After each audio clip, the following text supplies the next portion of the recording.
The discovery of a new highly infectious COVID-19 variant has got The arrest of a former Minneapolis police officer for the murder of George Floyd, failing to stop another night of rage. The Russian attack forced millions of people from their homes and caused a global possible milestone in the pursuit of clean energy. Here's what the Washington Post is reporting, the Financial Times as well, that scientists have made a major The break. United States dollar under threat. Russia, India, China, and South Africa have announced plans to develop a new liftoff of the Delta rocket carrying blast, a gamma-ray telescope searching for unseen physics in the stars of the galaxy. Why are we making electric cars?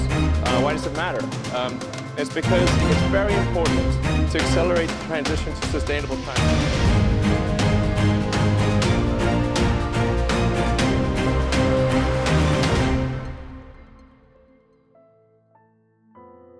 Hi, welcome to the Wise Edition. Sit back, get a glass of water, and enjoy the episode. So South Africa, the southernmost country on the African continent, renowned for its varied topography, great natural beauty, and cultural diversity, all of which have made the country a favored destination for travelers since the legal ending of apartheid, which means separation in Afrikaans. South Africa has a lot that makes it stand apart, including being the only country in the world with 3 capital cities, Pretoria, Cape Town, and Bloemfontein. It is the only country in the world where 2 Nobel Prize winners lived on the same street. Also home to 11 official languages, Africa's Big 5 wildlife, cradle of humankind, and the first ever human heart transplant. One more thing South Africa has in excess in its beautiful borders is load shedding. The effects of load shedding are felt every day by households, businesses, schools, hospitals, government offices, and indeed by our people generally. Load shedding severely constrains economic growth as well as transformation. It constrains job creation, poverty alleviation, and development. So what is load shedding? Simply put, when the demand for electricity exceeds the available supply, planned supply interruptions may have to be carried out. This is called load shedding. It is a controlled way of rotating the available electricity between all Eskom customers. At least that's what the government says. Some people argue they just gave it a fancy name to make it sound like they know what they're doing. The South African government has been considerably incompetent, so those shouts for the skeptics can be given the benefit of the doubt. Back live tonight, you're in focus, and thanks for staying on. President Cyril Ramaphosa says his cabinet does not have the power to instruct municipalities not to implement load shedding. He says the constitution didn't make provision for the executive to intervene in local government affairs when a municipality fails to meet its obligations. This comes after a case was brought by 19 litigants led by UDM wanting the court to compel government to table a plan on the steps it will take to end load shedding. Load shedding comes in stages. There are 8 of these stages, depending on which stage your area is in. The electricity can be cut for anywhere between 2 to 4 hours at a time and for a total of anywhere between 2 and 10 hours a day. Lately, Eskom has been considering adding higher load shedding stages up to stage 11. This means even more hours without power. Obviously, this has severe impacts on the residents of South Africa. Households and businesses are suffering. The poor more than the rich, which is no surprise considering that South Africa is the most unequal country in the world, which is a topic for another day. From not having warm water to bath in, food getting spoiled with the fridge being off for hours, not having lights for studying or doing just about any work at night. Houses have also burned down from candle use and many more issues. Households face these challenges daily. Businesses face similar challenges. Food that needs to be refrigerated can go bad if the business cannot afford a generator or alternative power sources. This has affected the country's economy. The global pandemic and current conflicts have only made things worse, so it is fair to ask how this beautiful country got to this point. And there are several reasons. Reason number 1, lack of investment. South Africa's energy infrastructure is outdated and has not received sufficient investment to keep up with the country's growing demand for electricity.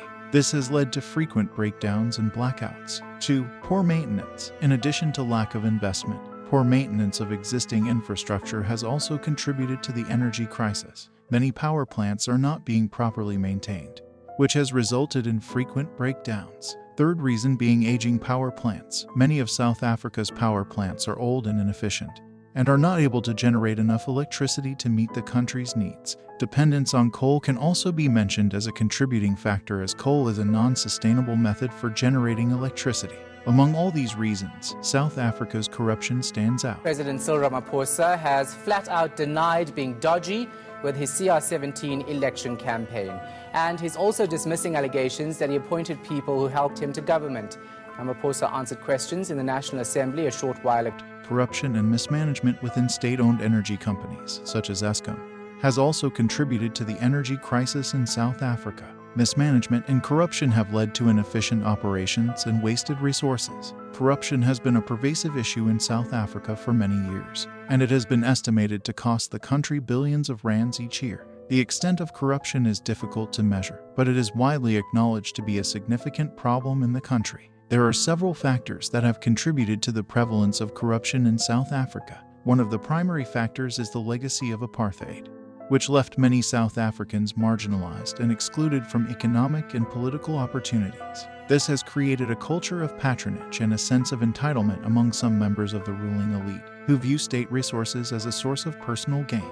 Another factor that has contributed to corruption in South Africa is the lack of accountability and weak governance. Institutions such as the police and the judiciary have been compromised by political interference and a lack of resources, making it difficult to hold corrupt officials and politicians accountable. The lack of transparency in the awarding of government contracts and tenders has also contributed to corruption. The procurement process is often opaque and open to abuse, with contracts being awarded to politically connected individuals or companies without due regard for their suitability or ability to deliver. In recent years, high-profile corruption scandals, such as the Gupta family's alleged influence over former President Jacob Zuma, have brought the issue of corruption in South Africa to the forefront of public consciousness. Honorable Speaker, I don't know whether members want to play politics. Firstly, people every day say something about President Zuma in this country. Should I stand every day, tag everybody to court? You say a lot of things about me. Should I do so? If I were you to can do take so, me to court. You can, no, nami ngiyakhuluma. He's answering this is you, not your house. Ngathi ngiyakhuluma ngathi usendleni yakho. This is not your house. This is parliament. Honorable Malema. Point of order. Honorable Malema. However, corruption remains a complex and deeply entrenched problem that will require sustained effort and political will to address. Overall, the energy crisis in South Africa is a complex issue that requires a multifaceted solution. The problem can be solved, but it will need coordinated strategies laid out by the government. If you would like to hear what these solutions are, please subscribe, like and share this video so we can know that people like this type of content. Goodbye.